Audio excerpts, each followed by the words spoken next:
ফুটবলের ভিতরে যদি কোনো দুঃখী প্লেয়ার থাকে তাহলে বলা যায় নেইমার জুনিয়রকে। কেননা বারবারই তিনি ইনজুরিতে পড়েন, আবার মাঠে আসেন, আবারও ইনজুরিতে পড়ে যায়। বিশ্বকাপের আর মাত্র কয়েকদিন বাকি, বেশি দিন বাকি নেই, কিন্তু তাকে নিয়ে বারবার সংখ্যায় পড়তে হয়েছে। স্কোয়াডে জায়গা পেয়েছেন তিনি, তারপরও এখনও সংখ্যা রয়েছে তার খেলা নিয়ে। কিন্তু এবার নেইমার জুনিয়রকে নিয়ে কথা বলেছেন ব্রাজিলের কোচ আনচেলত্তি বলেন, বিশ্বকাপের প্রত্যেকটা ম্যাচই গুরুত্বপূর্ণ, তাই আমি মনে করি প্রত্যেকটা প্লেয়ারকে ফিট থাকতে হবে এবং খেলতে হবে।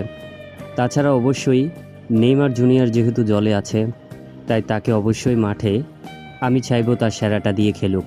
তার ইনজুরিটা এতটা গুরুতর নয়, তাই বলাই যায় খুব শীঘ্রই নেইমার জুনিয়র মাঠে আসবে এবং খেলবে। আমার সম্পূর্ণ বিশ্বাস রয়েছে নেইমারের উপর। আমি জানি সে মাঠে থাকলে কী করতে পারবে, তাই আমি বলতে পারি নেইমার মাঠেই থাকবে। এমন কথাই বলেছেন ব্রাজিলের কোচ কার্লো আনচেলত্তি।